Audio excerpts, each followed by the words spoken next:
On est le 10 novembre, bienvenue en prenant votre café. Ça a l'air qu'on est inquiet avec Trump. Êtes-vous? Ça a l'air. Christophe Freeland a dit qu'on est inquiet. Est-ce qu'on devrait vendre Trans Mountain? Et on peut voir que Christophe Freeland, justement, elle ne connaît pas du tout les chiffres, puis elle nous prend pour des imbéciles. Je vais vous dire pourquoi. Qu'est-ce que j'ai marqué, moi? Ah, bien, ceux qui veulent partir, bien entendu, hein? Il y a ceux-là. Les nouvelles, ça se passe sur TikTok. Certificat de décès, on a réduit le temps d'attente. Je vais vous dire comment ils ont réussi ça. C'était compliqué à réduire ça, là, mais vous allez voir. Pablo Rodriguez se fait accuser d'être un mauvais avec les chiffres. On va parler de ça ce matin. Qu'est-ce que j'ai marqué? Ah, Vincent Boulay qui se fait congédier du Parti québécois. L'élection en 81 de René Lévesque, ben en 80, je vais parler de 81, son premier budget. Le timing à la bourse. Le fameux timing. Hein? Je vais vous parler de ça sur une étude de 40 ans. Très, très, très intéressant. Très intéressant. Ben c'est ça. Hein? Le luxe a ses limites. Le marché... Il a capoté cette semaine, ça va-tu continuer? Puis quoi d'autre? Ah, Harry, ça se peut qu'il faut qu'il se fasse, qu'il quitte les États-Unis d'Amérique. Ouais.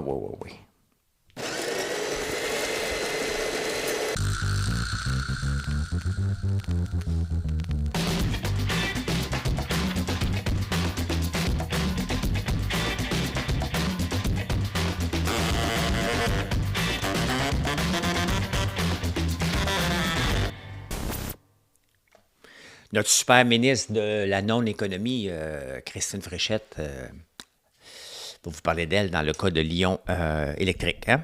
Ah ben, coudonc, hein? On a eu toute une semaine mouvementée, même si on n'est pas... On a l'impression que c'était les élections canadiennes à les journaux, hein? Alors que ça ne l'est pas du tout. Christophe Freeland, notre ministre des Finances du Canada, a dit qu'on était bien inquiet. Hein? Elle nous rassure, on est très, très, très inquiet de ce qui va se passer avec Trump.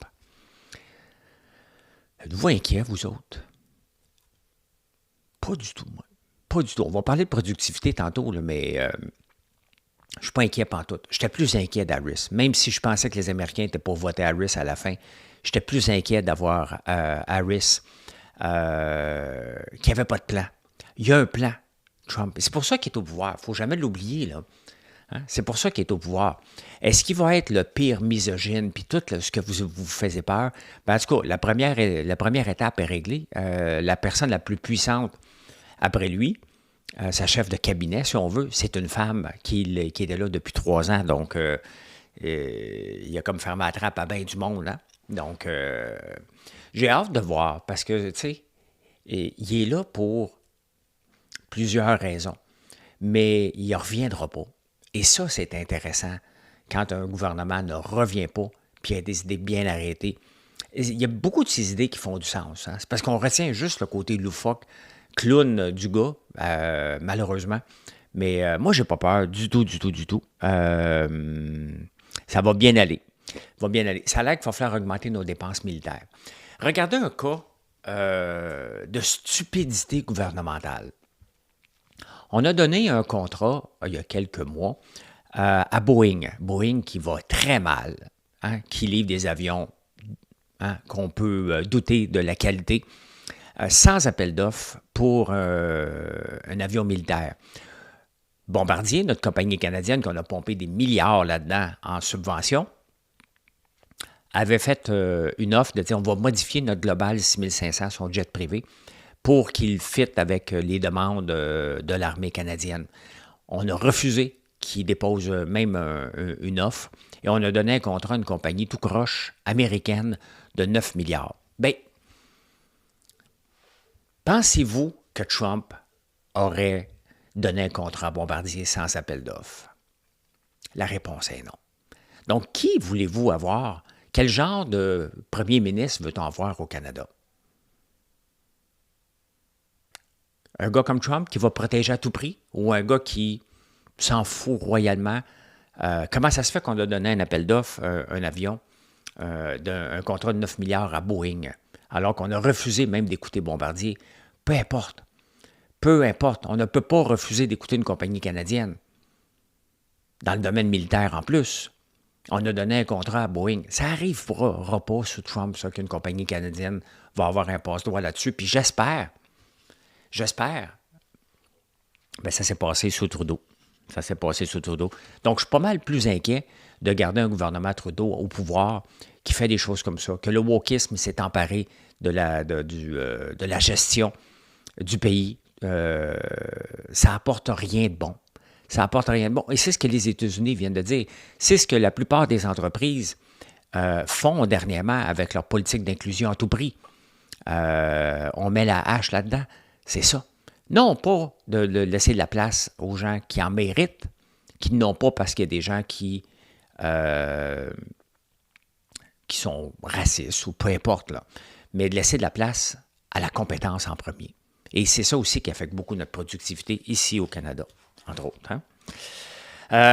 Trans Mountain, le fameux pipeline qui amène du pétrole de l'ouest vers l'ouest, hein, pour le sortir, il vaut entre 29 et 35 milliards. Et Christophe Freeland, qui ne connaît SFA, traduisez ça, là, Sweet, ça finit par All, à l'économie, dit, écoute, on pourrait faire de l'argent en le vendant 35 milliards. Ça, là, c'est exactement ce que je dénonce régulièrement, puis des fois, je mange des tapes à la gueule, là, sur les entreprises qui ont de l'air belles, qui montent un beau chiffre d'affaires et qui font faillite par la suite. Hein, il y en a un paquet, là. Bad Monkey en est un. Groupe Sélection en est un autre. Caroline Néron l'était aussi. Hey, ça a l'air beau, hein? On va faire des articles de journaux, puis on les vend. Ça va bien, ça va bien, ça va bien. À la fin, c'est le bottom line. Qu'est-ce qui te reste à la fin comme profitabilité? Si tu n'en restes pas, tu es dans le trouble. Trans Mountain a des dettes de 26 milliards. Donc, son avoir net est de 8 milliards. On a mis 35 milliards là-dedans. Si on vend, on perd 26 milliards. C'est ça. Mais les gens ne comprennent pas l'économie. Ils vont dire, hey, regarde, on a break-even, hein, c'était bon pour l'économie. Non, on perd 26. Quand une entreprise se vend, moi, quand j'ai vendu le centre d'appel, là, il n'y avait pas de dette. Le chiffre que l'on a eu, là, ça l'est divisé. On a donné notre partie au gouvernement, notre partenaire invisible, qui lui, beau temps, mauvais temps, nous demandait de l'argent. Puis après ça, on a fait notre part. C'est notre part sociale. Donc, voilà. Le Trans Mountain ne vaut pas 35 milliards, le Trans Mountain en vaut 8. Quand tu enlèves les dettes, c'est ça. Votre maison, elle vaut peut-être, mettons, 1 million. Si tu enlèves les dettes de 800 000 dessus, tu as une valeur nette de 200 000. Il ne faut pas l'oublier, ça. C'est ça qui te reste à la fin. Tu dis, hey, je vends ma maison à 1 million, tu es riche. Oui, peut-être pas dans le trouble, mais c'est 200 000 qui te restent à la fin. Ne l'oubliez pas. Ceux qui partent d'un pays, hein, Mario Dumont a écrit un article intéressant dans le Journal de Montréal. Moi, je vais quitter le pays, puis tout ça. Pourquoi vous pensez que Trump a été élu? Justement, parce que ceux qui annoncent qu'ils quittent un pays, pouvez-vous quitter le pays, vous autres, facilement comme ça? Comme Cher a annoncé. Cher, elle travaille déjà la moitié du temps à Londres. Là. Elle a des maisons partout. Eux autres, ils peuvent quitter le pays. Pas tout le monde. Pouvez-vous quitter un pays comme ça, vous autres? Je ne parle pas des jeunes de 22 ans qui commencent leur carrière, là, qui n'ont pas grand-chose d'actifs et d'enfants à l'école ou quoi que ce soit. Là. La plupart des gens ne peuvent pas quitter le pays. Donc, d'annoncer ça, là, ça fait élitiste, ça fait « je suis au-dessus de vous autres et je vais partir ». Dire ça aussi, c'est dire à la population américaine qui te fait vivre, parce que lorsque tu es un artiste, tu es, dans le fond, payé hein, par les gens indirectement, tu es en train de leur dire « Hey, vous êtes tellement cave que je ne veux pas être dans le même pays d'une bande de caves comme vous autres. » C'est pas une dictature, là. Il a gagné. En mentant. Mais Harris aussi mentait. Qu'est-ce que je vous dis? Ou vous pensez que Trump a été élu, entre autres, puis que la plupart des gens sont élus maintenant? Pourquoi vous pensez qu'il débarque sur les réseaux sociaux? Et pourquoi vous pensez que Trump ne bannira pas TikTok? TikTok, le bannir aux États-Unis, c'est terminé. Là. Trump a gagné une partie de ses élections sur TikTok aussi, sur X bien aussi. Mais il l'a dit, Si je bannis TikTok, c'est Facebook qui va gagner, puis Facebook n'a pas été correct avec moi dans les dernières élections, fait que no way que je vais leur donner un avantage concurrentiel. Il a un peu raison. Ben regardez, hein, le share of US adults who regularly get news from TikTok by age group. L'âge de 18 à 24 ans, 40% des gens 18 à 29 ans vont prendre leurs nouvelles sur TikTok, 40%. 30 à 49 ans, quand même, jusqu'à 20%. 50 à 64. Vous me direz les sites que vous suivez pour prendre de vos nouvelles, là, à part, je ne sais pas, quelle place sur TikTok vous prenez vos nouvelles. J'en trouve pas beaucoup de nouvelles. Moi, c'est peut-être mon algorithme qui est fucké. Mais quand même, c'est beaucoup, beaucoup de gens. Overall, c'est près de 18% des gens de la population qui prennent leurs nouvelles sur TikTok. Vous allez me dire, ben oui, mais ça n'a pas de bon sens, c'est tout croche. Ben, je pense que quand je fais des lives et on parle de tout et de rien, puis je réponds à vos questions, ça fait partie un peu de nouvelles. Je n'ai pas la prétention d'être le meilleur lecteur de nouvelles. Là. Je ne suis pas un lecteur de nouvelles, je suis un gars d'opinion. C'est ce que je fais ici. En passant, êtes-vous abonné? Bon, merci, oui, c'est fait. Bon, on continue.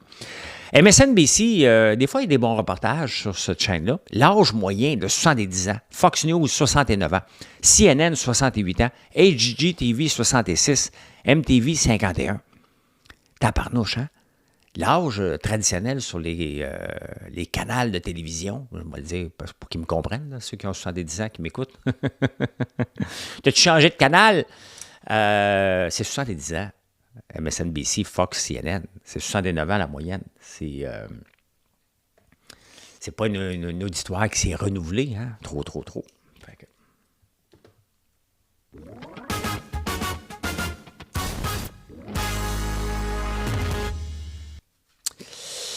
Certificat de décès. Hey, on a changé ça. Hein? C'était 66 jours ouvrables, bien entendu. Là, maintenant, ça a descendu à 8 jours. On l'a eu assez rapidement. Vous savez ce que la ministre a fait? Elle a réorganisé le travail. Comment? Écoute, ça en est presque ridicule. Ça en est presque ridicule. Ben, elle est allée voir les gens. Ben, elle a dit, ben, écoutez, il y en a qui travaillent pour les certificats de naissance, d'autres pour les certificats de mariage, d'autres pour les certificats d'union libre, d'autres pour les certificats de décès. Ben, il y a plus de décès en ce moment, puis il y a moins de naissances. Donc, si vous pognez le cul, allez aider les autres. Ça a passé de 66 à 8 jours.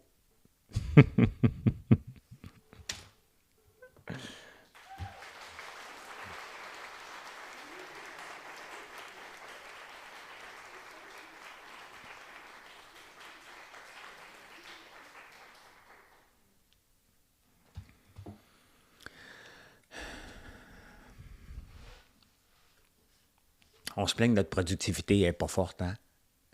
Il était où le dirigeant pour s'asseoir? Regarde, on pourrait avoir les gens. Ils ont ensuite obligé de s'asseoir avec le syndicat pour négocier.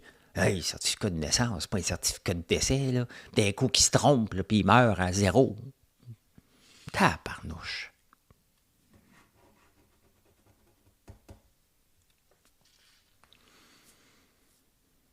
Faut-tu en rire, être découragé ou être content? Moi, je suis dans la catégorie découragé quand je vois ça. Comment qu'on a fait pour se rendre là? Maintenant qu'on a la solution, il faudrait l'appliquer un peu partout. Vous voyez l'appareil gouvernemental, quand je dis qu'il y a de la place pour couper, là, bien, ce genre de situation-là, multipliez-le peut-être par 500 000 au nombre de fonctionnaires qu'il y a, puis toutes les procédures qu'on fait. Regarde, j'ai appelé cette semaine pour avoir un numéro d'importateur. Parce que ça ne marche pas. La plupart des gens qui l'ont essayé, là, ça ne marche pas. Mon ami Gabriel aussi m'a envoyé la même page d'erreur que moi. J'ai appelé, je suis tombé sur quelqu'un après 1 heure. Elle dit, ah, t'as pas baissé sur le bon piton. Fais-te retourner en ligne. Es-tu pour longtemps? Ben oui, si longtemps qu'il y a du monde qui attend. J'ai raccroché après la 2e heure. Est-ce qu'elle aurait pu m'aider avec ma question de base? Elle n'a pas voulu l'écouter. Ça ne faisait pas partie de sa description de tâche. Le lancement de la campagne de Pablo Rodriguez, ben c'est sûr que ses opposants, Millard et Beauchemin, Frédéric Beauchemin, ont tout de suite sauté, puis je ferai la même chose. Et c'est le talon d'Achille de Pablo Rodriguez, avoir fait partie de l'organisation Trudeau, qui était une des plus dépensières, mal organisée et trop de dépenses, mauvaise gestion, embauche massive de fonctionnaires. Ça va lui traîner tout le long. Il va gagner pareil, là. Pablo va gagner pareil l'investiture au Parti libéral du Québec, je suis pas mal certain. Mais ça va le traîner et je suis le premier, j'adore Pablo, là. Pablo, il m'appelle le même matin, il vient tu prendre un café? Oui, je vais prendre un café. Je l'aime beaucoup. Je trouve que c'est un maudit bon Jack. Mais il y a ça, il y a cette épée de Damoclès en haut de la tête. Comment il va s'en sortir? C'est là que j'ai hâte de voir quel genre de réponse qu'il va pouvoir donner par rapport à ça, parce que ça fait peur. N'importe qui fait partie de l'organisation Trudeau, qui n'est pas parti rapidement pour ses convictions, est épeurant pour diriger une province, un pays ou une ville même. Donc, voilà. Hein? Avez-vous vu la pub des professeurs faite par le ministère de l'Éducation?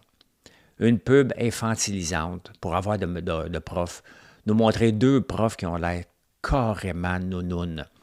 C'est pas eux autres, là, ils ont joué le rôle. Ils ont dit, veux-tu faire une pub? Ben oui. Hein? Veux-tu avoir de la nounoune? Ils n'ont pas posé la question s'ils acceptaient d'avoir de la nounoune pour l'occasion. Quand ils ont vu le résultat, ils ont dit, hey, tabarnouche que c'est bon. Ou ils ont dit, Colin, j'ai été bien payé, moi, me faire ma trappe, ça m'aide à payer l'hypothèque. Qu'est-ce qu'ils se sont dit? Moi, j'ai déjà fait une pub de Via Rail. Là. À toutes les fois, je la vois encore qui traîne en photo. L'impression qu'on me rendrait un balai 8 pieds dans le dos pour que je sois bien droite. Là. Puis, j'ai vraiment pas l'air à l'aise. J'ai été bien payé. Même pas, en plus. C'était ma première fois que je faisais une pub. J'ai accepté des billets gratuits que j'ai jamais utilisés, qui sont passés date. Donc, allez voir ça, la pub, avant qu'elle soit retirée, parce que c'est une pub assez débile. Assez débile. On parle un peu dans les journaux québécois de Vincent Boulay qui s'est fait expulser du Parti québécois. Lui, il est né bleu. Il va mourir orange peut-être, là, parce qu'il s'est fait expulser du Parti québécois pour sa dissidence. Bon, il aurait dit des choses que, mettons, Paul Saint-Pierre Plamondon n'aurait pas aimé. Il aurait sorti du rang un petit peu. Et qu'est-ce qu'on veut? Hein? Je n'ai pas les détails de tout, OK? Mais qu'est-ce qu'on veut vraiment comme leader? Toutes des yes men, des gens qui suivent en rang un à la suite de l'autre, puis laisser toute la place au patron. Donc, au king, c'est lui qui a raison, c'est lui qui parle et tout le monde se tait. Ou on accepte un peu de dissidence pour avoir des gens avec des têtes fortes. Le gars, il est né bleu. Hein? Il a des idées. Puis, il en a parlé. Trop? Peut-être. Je ne sais pas. C'est pas important. Mais de là, expulser à vie, parce que c'est à vie, là, il ne reviendra pas, là, un membre, qu'est-ce que tu envoies comme message? Vous allez dire ce que je dis et c'est moi le boss. C'est ça, les qualités d'un vrai leader. Hein? C'est d'accepter et de dire, regarde, je vais les ramener, on va les rassembler constamment. Mettons, on va faire un lien avec le hockey. Là. Pensez-vous que Piquet Souban est un joueur facile à diriger? C'est sûr que non. Pensez-vous que Guy Lafleur est un joueur facile à diriger? Non. Ce qui te fait gagner? Si la réponse est oui. En politique, c'est la même chose. C'est ça, un grand leader. Donc, moi, je me pose tout le temps des questions sur les qualités de leader de Paul Saint-Pierre Plamondon. Et on peut le voir ici. D'ailleurs, à chaque fois qu'il est contredit, là, soit par un autre parti, il va sortir ses jokes de soupe au lait, de ci, de ça. Il m'a même contredit sur X, je ne me souviens pas sur quoi, sur une des politiques du Parti québécois. Donc, il est très prêt à essayer de nous faire rentrer dans le rang, sinon il est contredit puis il boude. Vous voulez de ça comme un futur personne qui va vous amener à la séparation? Pas sûr.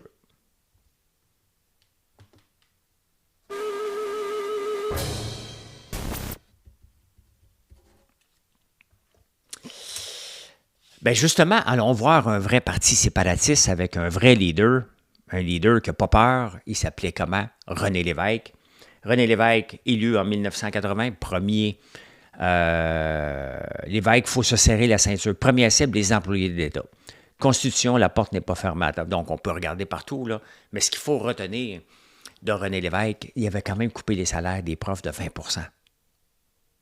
Tu sais, je regarde les dépenses folles puis d'un chauffeur d'autobus à 120 000. Avec René Lévesque, là, il couperait les sociétés de transport et dire, regarde, vous allez vous arranger avec moi. On a vu cette semaine qu'on pouvait couper 350 millions comme ça Mais on ne le fera pas. Hein. Trudeau avait, pas Trudeau, mais Lévesque quand même, qui est reconnu de gauche. Mais il était assez de droite. Les mesures d'austérité, il est obligé de gérer. Et c'est ça qu'on demande au gouvernement. Oui, on faut en donner à tout le monde, là, mais on va gérer avant.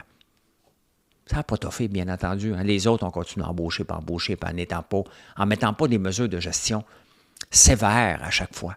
C'est l'argent. Il ne faut pas être contre les fonctionnaires. On est contre le gaspillage de fonds et le trop de fonctionnaires. Quand on voit qu'on a des mauvais services partout, quand on voit juste les certificats de décès qui avaient un allongement, puis on a réglé le problème en demandant aux autres d'aller donner un coup de main, ça dit tout de l'appareil gouvernemental. Et on veut ça. Ce n'est pas des mesures d'austérité. Arrêtez, là. Ce sont des mesures de gestion et de réorganisation.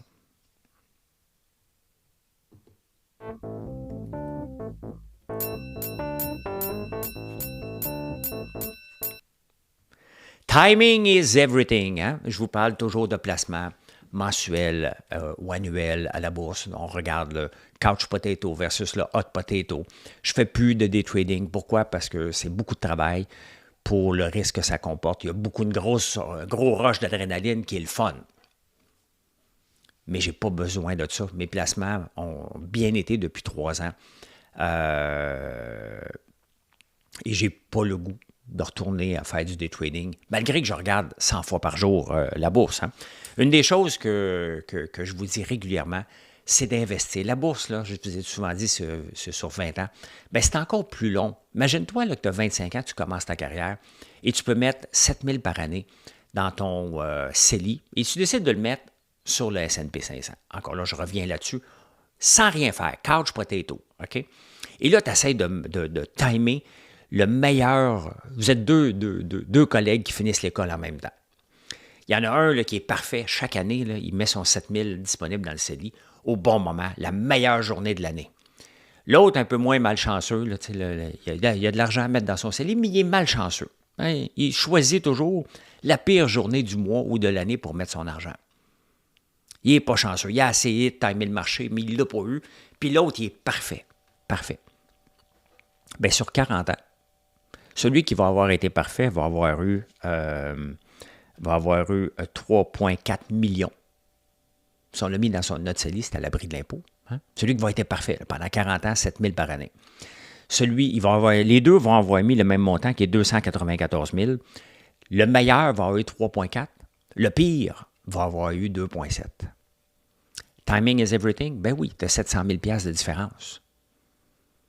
Mais tout ça pour dire, n'essayez pas de timer le marché. Essayez pas de comprendre si Trump va être là, ça va planter, ça va monter ou quoi que ce soit. Vous avez des placements à faire. Vous pensez sur le long terme. La bourse sur le long terme, le très long terme est encore plus rentable.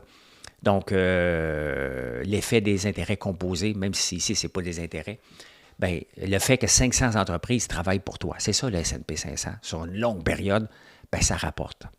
Quand même que tu es mauvais dans le timing, quand même que tu es bon, à la fin, tu vas te sortir. Imaginez-vous dans votre CELI, de 25 ans à 65 ans, tu as 2,7 millions à l'abri de l'impôt.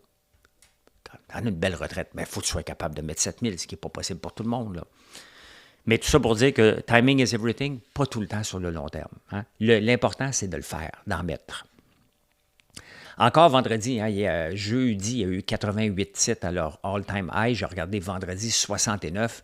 Donc, on est haut. Hein? On est haut. La dernière fois qu'on a monté jusqu'à 126, je vous le rappelle, on a tombé de 10 pour le restant de l'année. Et je pense que c'est possible qu'en 2025, il n'y a pas de boule de cristal. Puis je viens de vous dire que timing is everything. Il faut juste savoir que ça va tomber à un moment donné parce qu'on ne peut pas maintenir les taux de rendement qu'on a eus dernièrement. Il y a eu beaucoup l'effet NVIDIA là-dedans, dans tous les rendements qu'on a eus, l'effet de l'intelligence artificielle. Mais ça, cette bulle-là, est en train de passer. Il y en a un autre qui s'en vient, qui est la bulle nucléaire.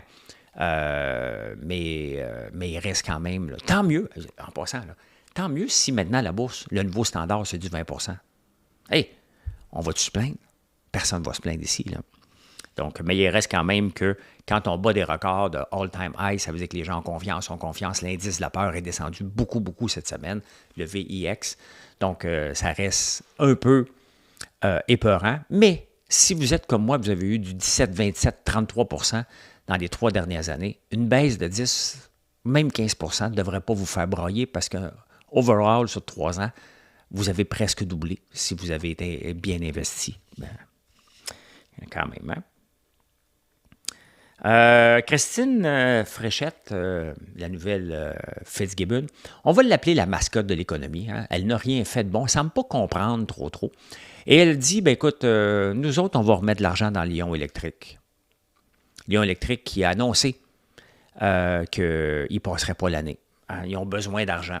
Le problème, c'est qu'il faut être transparent. Tu n'as pas le choix, tu es à la bourse. En étant transparent, l'action dégringole. En étant transparent, les futurs acheteurs d'autobus à diesel, parce que le chauffage est au diesel en passant, ils n'ont pas de technologie innovante. Là. Ils ne sont pas les seuls à faire des autobus électriques. Quand tu t'en vas dans un marché et tu te lances de zéro, il faut que tu sois innovant. Tesla l'a été. Voyez ce qu'ils sont rendus aujourd'hui. Quand tu es juste un MeToo, puis tu as quand même un chauffage au diesel qui ne prend pas durée, donc qui pollue énormément, bien, viens pas broyer de ta situation financière. S'ils ne vendent pas d'autobus, c'est pas parce qu'ils n'ont pas d'argent. C'est que les gens ne l'achètent pas. Il ne faut pas l'oublier. Là. Ils sont partis de 185 autobus vendus, ce qui est des pinottes, à 39 ou quelque chose comme ça. Ils en vendent 5 fois moins cette année. Le marché est en train de dire, moi, je ne les achète pas, tes autobus. Avec l'insécurité de Trump, le gouvernement est encore prêt à mettre de l'argent là-dedans. Qui va les acheter? Les autobus. Il faut trouver la solution en premier lieu. Qui va acheter les autobus? Si on ne trouve pas cette solution-là, chaque dollar mis là-dedans est un dollar de perdu. Pas seulement un dollar de perdu, un dollar qui n'ira pas peut-être à une autre entreprise. C'est un match de 4 points qu'on joue ici. L'argent qu'on donne à une entreprise perdante, qui ne réussira pas à tourner son carnet de commandes, est une autre entreprise qu'on aurait pu aider, qu'on ne fait pas. Ne l'oubliez jamais, ça. On va peut-être sauver des emplois. Pour combien de temps? À un moment donné, l'entreprise doit vendre, doit aller chercher des revenus. Et si le gouvernement n'est pas capable de dire, regardez, on va être derrière Lyon pour les 10 prochaines années, peu importe ce qui arrive, il n'y arrivera rien avec Lyon. On va juste le mourir, on va le vendre pour un sac de peanuts, puis ils vont dire qu'on a fait de l'argent avec ça, un peu comme Trans Mountain. Ils vont oublier les dettes, ils vont dire qu'on a vendu 200 millions Lyon électrique, mais ils vont oublier qu'il y avait 700 millions de dettes à peu près. C'est ça. Ne l'oubliez pas. Si tu n'es pas capable de revirer ton carnet de commande, c'est ce que tu es, la C-Série qui est devenue l'Airbus 220. On l'a donné pour une pièce, là. Parce que le carnet de commande, il ne se remplissait pas, tout simplement. Les gens avaient peur d'acheter. Pourquoi on n'est pas capable d'apprendre? Il ne faut pas être débile, là. La C-Série, là, au moins, l'usine de Lyon est à côté. Donc, il devrait comprendre que ce qui est arrivé à la C-Série va arriver à Lyon électrique. Ça ne prend pas la tête à Papineau pour comprendre ça. Donc, on a une ministre encore qui ne connaît rien dans l'économie. Même le luxe en arrache, les amis. Même le luxe en arrache. Regardez ça. Je vous amène voir un beau graphique que ceux qui ne voient pas parce que vous êtes en podcast, je vais vous décrire. Luxury Company Gross Margin. Vous pensez que depuis 2019, le prix des choses de luxe, des sacoches puis des foulards là, a augmenté de 60%. Donc, on a ambitionné un peu. Hein? Mais regardez la marge. Je ne sais pas que c'est parce que, tu sais, des fois, ils nous prennent pour des imbéciles. Ils ont augmenté les prix parce qu'il y avait une demande mondiale causée par la Russie et la Chine. Là, maintenant que c'est plus serré là-bas, ils en achètent moins. Quand tu augmentes ton prix de 60%, tu te dis, hey, Colin, il en arrache. Ça coûte cher faire une sacoche.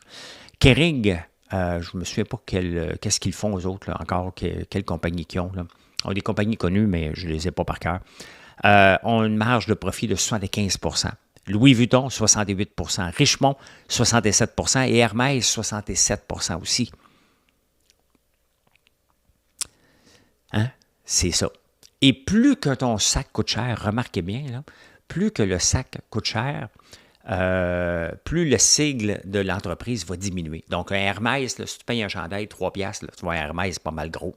Plus tu le payes cher, plus ça va diminuer. Mais c'est ça. Demandez-vous pas pourquoi faire ces compagnies-là vont moins bien à bourse.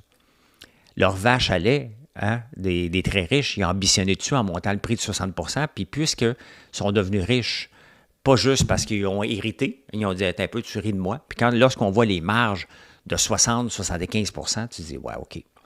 Je savais que je payais trop cher, mais là, tu exagères, tout simplement. Notre baisse de productivité que je vous parle régulièrement ici, c'est pas quelque chose de nouveau. Hein? C'est progress in the making. C'est pas le mot progrès n'est pas bon, là, mais c'est quelque chose qu'on travaille depuis 50 ans, notre baisse de productivité. En 1970, la productivité canadienne versus celle des États-Unis était de 90 %. Donc, on était moins rapide, moins rentable dans une proportion de 10 % de moins que les États-Unis. Aujourd'hui, on est rendu à 70 % en 2022 et ça a diminué encore depuis ce temps-là. Tout simplement, là, ce que ça veut dire, c'est qu'aux États-Unis, pour visser une vis, on va utiliser une drill, puis ici, on va utiliser un tournevis. C'est à peu près ça que ça veut dire. Il y a du travail à faire. C'est plus large que ça, là, c'est plus complexe que ça, mais on n'est pas capable de se sortir de notre baisse de productivité. On n'est pas assez rapide pour s'adapter aux nouvelles technologies. On n'est pas assez rapide pour être en avant de la technologie. Ce n'est pas juste de s'adapter. Une fois qu'on s'adapte, la plupart des entreprises s'adaptent. Il faut être précurseur de ça. Mais les gouvernements n'aident pas ça. Les syndicats n'aident pas ça.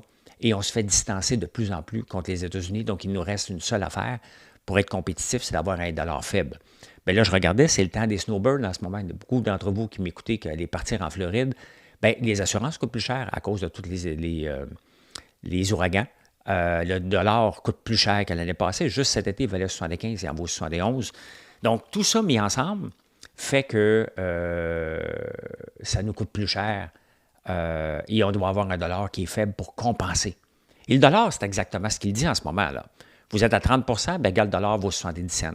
Regardez la valeur du dollar et vous allez voir notre productivité, tout simplement. Il y a un prix pour payer pour ça, mais qu'est-ce qu'on fait pour ça? Quel gouvernement va dire, écoute bien, là, hein? En partant, moi, les conventions collectives qui mettent l'ancienneté de l'avant, il va falloir mettre la hache là-dedans. Quand on parle vraiment de venir gérer puis de faire peur aux gens, si les syndicats n'ont pas peur d'une élection, c'est que le président, le premier ministre, a été élu par eux. Et c'est ce que Trump vient de faire. C'est aussi ce que fait Milei Ravier en Argentine. Il rentre avec la hache pour tout refaire, parce qu'eux autres aussi en arrachaient au point de vue inflationniste. C'est ça qu'il faut revoir, là.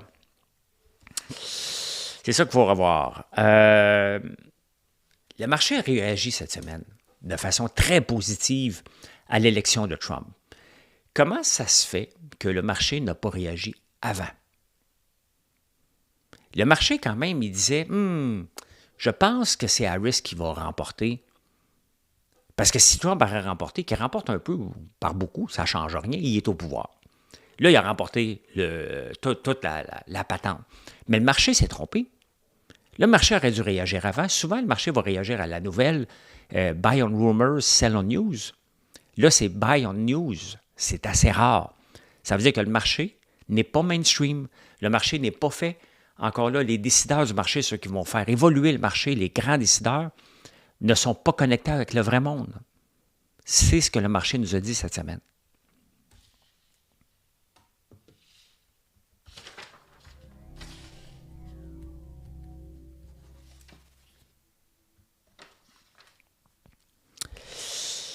Il y a une étude qui est sortie à Montréal, qui fait une personne qui fait un doctorat, il y a moins d'abus de violence conjugale violente chez les 12 à 17 ans s'ils habitent dans un quartier avec des arbres. Violence conjugale chez les 12 et 17 ans. Je pense qu'il faut regarder plus que les arbres, là. Quand même, hein? Intéressant.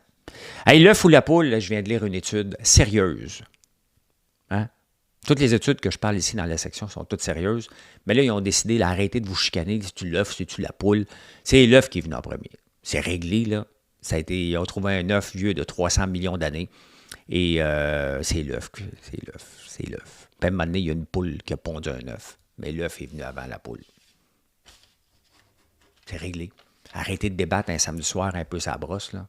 C'est réglé, c'est l'œuf en premier. Est-ce que le prince Harry doit quitter les États-Unis? Parce que techniquement, il a menti sur sa demande de visa. Pour rentrer aux États-Unis, il ne faut pas être de drogue. Il a pris de drogue avant.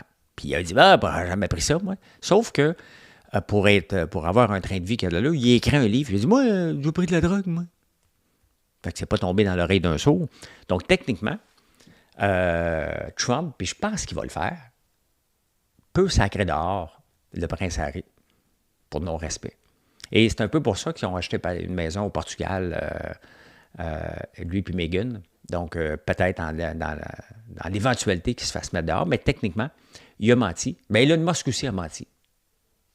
Parce que c'est pas un Canadien, c'est pas un résident américain, il aurait menti sur son visa. Mais j'ai hâte de voir qu'est-ce qu'il va faire avec le prince Harry. Ça serait ce qui lui manquerait pour l'humiliation totale. Hein? Eh bien, je peux dire ceci. Mission accomplished. Merci beaucoup d'être là. Je vous souhaite une excellente journée et venez nous voir sur françoislambert.one.